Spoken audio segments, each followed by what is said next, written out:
हाँ जी, हाँ, बिल्कुल बिल्कुल सम्मानित कीजिए और सम्मान बनता है। ये बहुत ही बधाई के पात्र है और मैं इसको बहुत बहुत बधाई देता हूँ, शुभकामनाएं देता हूँ। उनको जो घर से मिले हैं वो संस्कार सामने आ जाए हैं, उनको शुभकामनाएं देता हूँ। ईमानदारी दिखाया, अपने संस्कार को दिखाया।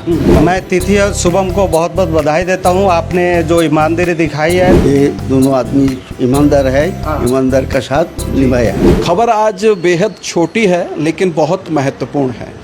खबर ईमानदारी से जुड़ी हुई है, खबर जिम्मेदारी की है, खबर इंसानियत की है, खबर समर्पण की है, खबर सोच और समझ की है कि हम अपने विवेक का जब सही इस्तेमाल करते हैं तो समाज में कब छोटी सी घटना एक नज़ीर बन जाती है ये पता ही नहीं चलता है।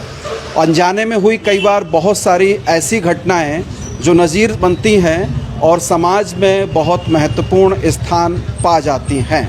ऐसी ही एक बहुत नाजुक और बहुत छोटी खबर से मैं आपको रूबरू कराऊंगा। दिनेशपुर में एक ऐसी जगह पर मैं मौजूद हूँ जो अपने आप में काफ़ी प्रतिष्ठित स्थान है, क्योंकि शायद ही दिनेशपुर का कोई ऐसा शख्स होता होगा जिम्मेदारी से परिपूर्ण जो यहाँ नहीं बैठता होगा। एक ऐसे युवक और युवती से हम आपको परिचित करवाएंगे जिन्होंने आज के इस दौड़ती भागती और स्वार्थ भरी ज़िंदगी में भी मानवता की मिसाल को पेश किया है, इंसानियत को ज़िंदा रखा है और समाज को एक मैसेज ये दिया है कि कितनी भी उतार चढ़ाव क्यों ना हो जाए, कितना ही बुरा वक्त क्यों ना आ जाए, ये समाज अच्छे लोगों के बलबूते ही टिका हुआ है और संचालित है। ये खबर बहुत महत्वपूर्ण पूरे समाज के लिए है, इसलिए मेरी ये गुजारिश रहेगी कि इसको अंत तक देखें, ज़्यादा से ज़्यादा शेयर कीजिए और जिन ईमानदार युवक युवतियों से मैं आपको मिलवाने जा रहा हूँ उनकी प्रशंसा में या उनके उज्जवल भविष्य के लिए आप कमेंट भी कर सकते हैं। ये डॉक्टर कॉलोनी गली है जिसमें तमाम सारे डॉक्टर्सों के प्रतिष्ठान मौजूद हैं और डॉक्टर जीएल खुराना जी को आप देख रहे होंगे। ये किसी नाम के मोहताज नहीं है और पूरा शहर दिनेशपुर या आसपास के लोग जानते हैं। पूरे क्षेत्र की सामाजिक, सांस्कृतिक, धार्मिक किसी भी किस्म की जो गतिविधियां होती हैं, क्रियाकलाप होती हैं, वो डॉक्टर साहब के बगैर नहीं होती हैं और हर जगह डॉक्टर साहब का इन्वॉल्वमेंट होता है। ये डॉक्टर साहब का छोटा सा प्रतिष्ठान है लेकिन ये दिनेशपुर के लिए बहुत महत्वपूर्ण प्रतिष्ठान है, क्योंकि शायद ही कोई दिनेशपुर की बड़ी से बड़ी शख्सियत होती है जो यहाँ नहीं आती है। और एक तरीके से ये कहा जाता है कि किसी को भी किसी भी किस्म का अवसाद है तो यहाँ पहुँच जाइए और घंटों बैठिए और आप दूर हो जाते हैं उस अवसाद से।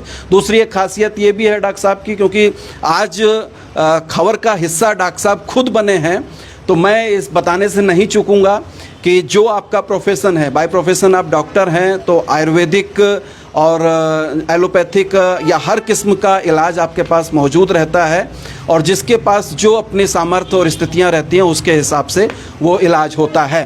तो इस खबर की हम डेप्थ में जाएंगे, लेकिन ये मध्य में तिथि बैठी हैं जिनको आप देख पा रहे हैं गुलाबी सूट में, और इनके साथ शुभम बैठे हुए हैं। तो ये दोनों युवक युवतियां हैं जिन्होंने ईमानदारी की मिसाल पेश की है और बाकी हमारे शहर के गणमान्य लोग मौजूद हैं। हाँ जी, हाँ, बिल्कुल बिल्कुल सम्मानित कीजिए और सम्मान बनता है, क्योंकि और तालियां बजा सकते हैं। आमतौर पर तमाम नेताओं की तमाम पॉलिटिकल खबरों को हम लोग देखते रहते हैं, लेकिन ऐसी महत्वपूर्ण खबर को देखना बहुत ज़रूरी हो जाता है। एक शॉल जो तिथि के लिए है और ये शॉल क्यों इनको पहनाई जा रही है वो भी आपको बताया जाएगा, क्योंकि कई बार जो छोटे काम भी होते हैं वो बहुत महत्वपूर्ण काम होते हैं और उनका सम्मान होना चाहिए और कई बार वो सम्मान छूट जाता है। तो इधर अब तिथि का सम्मान चूँकि हुआ है, जो भी शहर के, किसी को बुलाया नहीं गया है, जो भी आलोस पड़ोस के लोग आ गए हैं वो सम्मान का क्रम जारी रखे हुए हैं और ये शुभम को भी माला पहनाकर और अंग वस्त्र दान देकर ये सम्मान दिया गया है। और ये सम्मान एक तरीके से जिम्मेदारी का बोध भी कराता है और जिम्मेदारी ये कि जिस तरीके से, जिस महत्वपूर्ण तरीके से, जिस सजगता के साथ आपने इस पक्ष को निभाया है, साथ ही साथ आप आगे और भी इसी जिम्मेदारी को निभाते रहें, क्योंकि तिथि खुद मेडिकल की स्टूडेंट है और उसको आला कहते हैं आमतौर पर, तो आला समझ सकते हैं। तो ये एक इनको भेंट किया जा रहा है। अब इन्हीं के मुंह से, इन्हीं की जुबानी हम इनकी बात को सुनेंगे। तिथि, क्या हुआ था कि आपको आज सम्मानित किया जा रहा है? पहले तो ये बताइए कि सम्मानित होते हुए कैसा महसूस हो रहा है, और फिर पूरी दास्तां बताइएगा। हमें बहुत अच्छा लग रहा है कि हम सम्मानित हो रहे हैं। अगर आपको किसी कोई भी अगर ऐसे सम्मान किसी का कुछ मिले तो उनको भी अच्छा मतलब डॉक्यूमेंट होना, मतलब अगर डॉक्यूमेंट है किसी का कुछ तो उनको रिटर्न होना चाहिए। जी हाँ। तो शुभम, कैसा लग रहा है और क्या कहना चाहेंगे? घटनाक्रम क्या था, थोड़ा सा बताएंगे?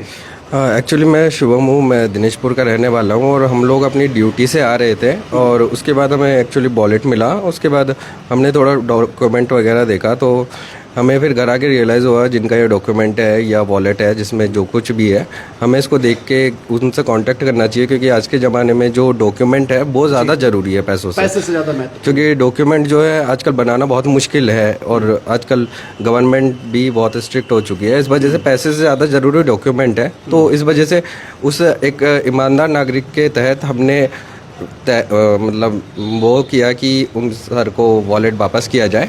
इस वजह से हमने सर को कांटेक्ट किया। हमने रात में ही कांटेक्ट कर लिया था सर को, बट सर को तब तक रियलाइज़ नहीं हुआ था कि उनका वॉलेट गिर चुका है। तो फिर उसके बाद जब हमने कांटेक्ट किया तो सर को लगा कि हमने मतलब सर का वॉलेट गिर चुका है, तो हमने फिर मॉर्निंग में सर को रिटर्न कर दिया था। बट और मैं और बातचीत पर मैं आऊँगा। शिवम ऑटोमोबाइल कंपनी में काम करते हैं रुद्रपुर, और तिथि जो है वो प्रसाद हॉस्पिटल रुद्रपुर में काम करती है। मेडिकल की जो नर्सिंग का कोर्स होता है उसके लास्ट सेमेस्टर की स्टूडेंट है। तो आप स्थिति को समझ गए हैं दर्शकों कि डॉक्टर साहब का, खुराना जी का जो पर्स था वो गिर गया था। 2-3 रोज पहले की ये दास्तां है, और जाफरपुर के आसपास में कहीं वो पर्स गिरा था। उसमें पैसे भी थे, पैसे का उल्लेख करना ज़रूरी नहीं है, लेकिन अच्छी खासी रकम थी। लेकिन उससे ज़्यादा उसमें जो डॉक्यूमेंट्स थे, डीएल था, आधार कार्ड था, या अन्य जो डॉक्यूमेंट्स थे वो महत्वपूर्ण डॉक्यूमेंट्स थे, और मोटरसाइकिल से जाते वक्त रात के समय में ये गिर गया था। तो डॉक्टर साहब से भी हम पहले प्रतिक्रिया जान लेते हैं। जी डॉक्टर साहब, क्या हुआ था? शनिवार बाजार का दिन है। जैसे हम चलने लगे तो उसी समय मेरे बेटे ने शटर डाउन करके ताला लगाया और मेरे को चाबी दी। मैंने अपना वॉलेट निकाला, चाबी उसमें डाली, तो दोबारा हो सकता है पूरा पर्स जो है जेब में ना गया हो, हल्का सा साइड में रह गया हो।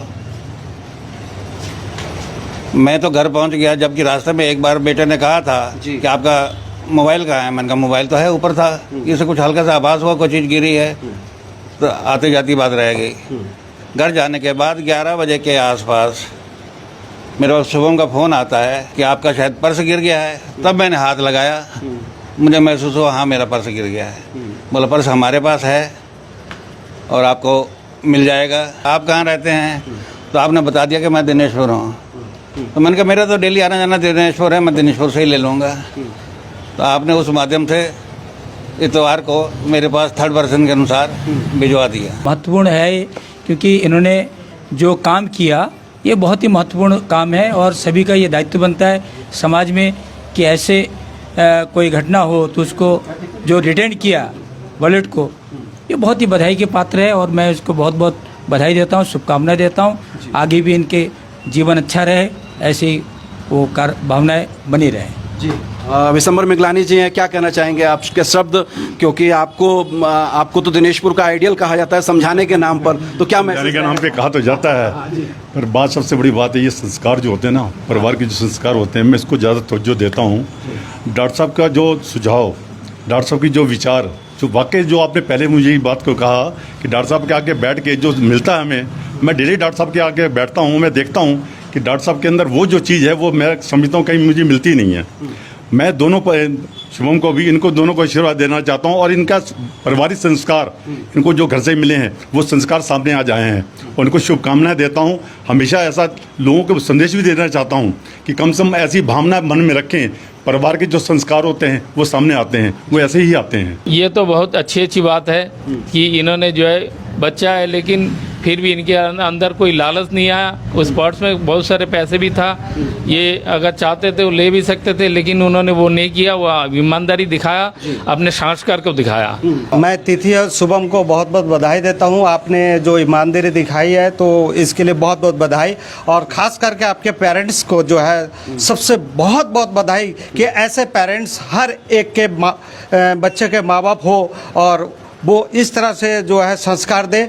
मैं तिथि और शुभम को बहुत बहुत बधाई देता हूँ, आगे भविष्य की उज्जवल कामना करता हूँ। निश्चित तौर पर जो पारिवारिक संस्कार होते हैं वो महत्वपूर्ण होते हैं। तो शुभम को और तिथि को जो परिवार से संस्कार मिले, फिर जिस शिक्षण संस्थान में आप पढ़ते रहे और आज जहाँ तक पहुँचे हैं, तो वहाँ की सारी चीज़ों को कलेक्ट करके ही आप एक बेहतर इंसान बने, और एक बेहतर इंसान की ये निशानी भी है जिसको उन्होंने चरितार्थ किया है।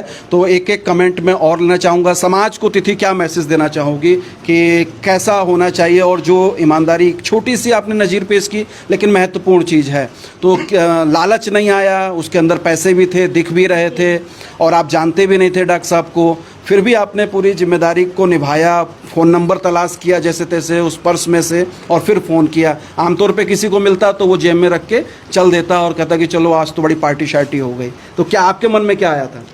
जी, अब किसी का डॉक्यूमेंट होगा, पैसा होगा, उनको ज़रूरी होगी तो उनको हमें रिटर्न करना चाहिए। किसी का पर्सनल चीज़ है, आज के टाइम में डॉक्यूमेंट बनाने में भी बहुत टाइम लगता है, तो वो चीज़ हमें रिटर्न करना चाहिए। और मैसेज क्या देना चाहेंगे बच्चों को खास तौर पर? आगे भी ऐसा किसी को अगर कुछ मिले तो हमें उनको भी मतलब वो ऐसा नहीं सोचना चाहिए कि हम रख ले, कि उनको देना चाहिए फिर वही चीज़।